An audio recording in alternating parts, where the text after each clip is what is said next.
With both conventions now behind us, we now know how President Trump and Joe Biden will try to take down each other. In just a couple of moments, we'll go one-on-one with White House Press Secretary Kayleigh McEnany, who of course represents the president, and with former Tampa Congressman Jim Davis, who's now a surrogate for the Biden campaign. But let's start with the crux of the president's speech.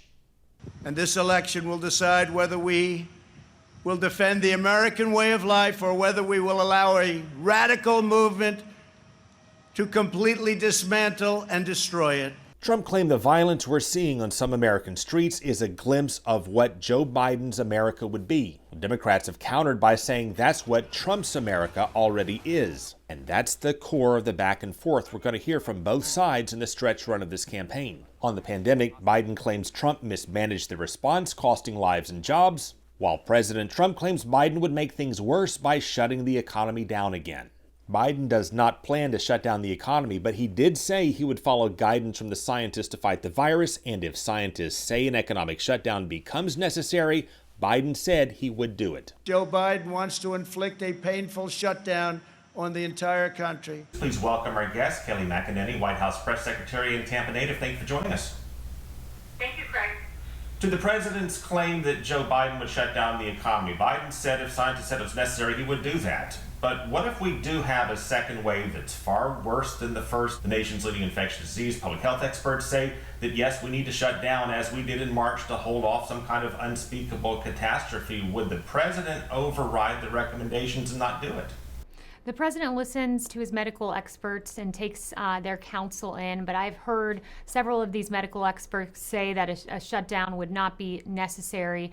We shut down temporarily because this was a new novel pathogen we had never seen come into our country. So there were no tests developed. No one had seen COVID-19. There were no therapeutics developed. We are in a different phase of COVID-19 because of this president who broke down red tape and bureaucratic barriers. But what we also know is this, that when you shut down the country, there are consequences.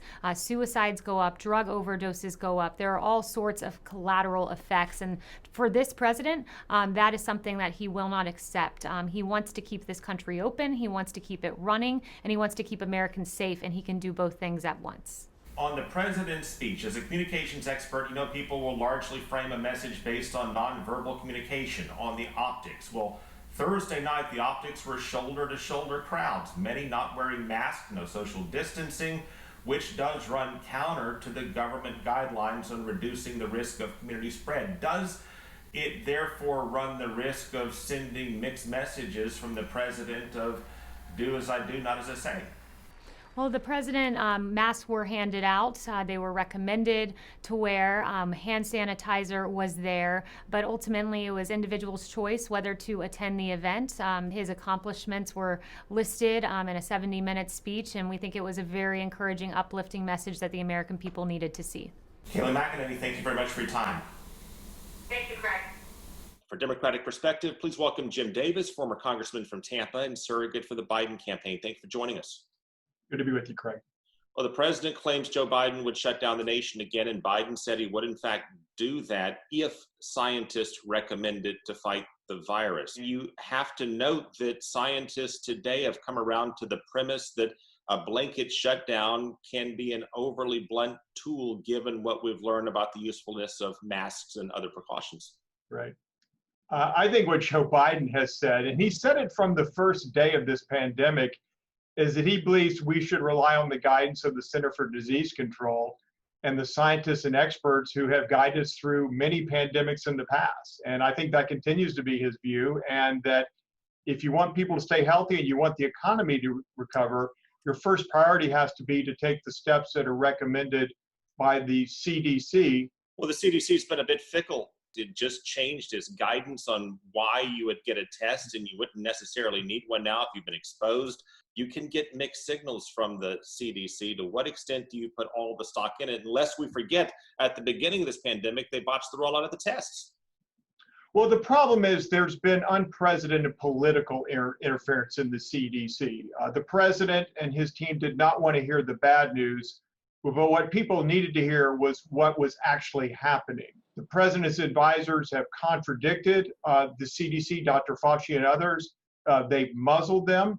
And it's created a lot of confusion and cynicism and distrust. And it's been very difficult on parents, business people, and citizens because you don't know exactly who to believe and exactly what to do.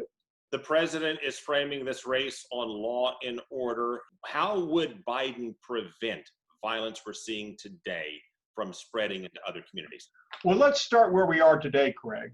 Donald Trump is the president, and it's his responsibility to keep us safe, to work with mayors, governors, the National Guard, the police, and he is not getting the job done. I have total faith that Joe Biden will be the kind of leader we need to bring people together, to support law enforcement, to make sure they use balanced force in keeping communities safe and treating people with respect.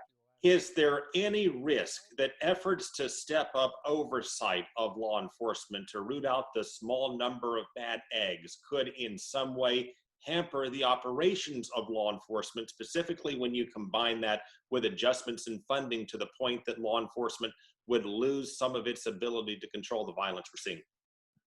I think the greater risk, Craig, is not doing anything. We need to learn from the mistakes and tragedies that have happened. I think some of them have been intentional, some of them have been reckless, some of them have been just bad judgment. And so I think there is a risk if this isn't done right. But Joe Biden has a very long history of being able to work with law enforcement to achieve the balance. If he stands for anything, it's been respect for treating people equally. And I think we can achieve that balance. We've done it here in this community and many parts of the country. Former Congressman Jim Davis, thank you for your time. Thank you.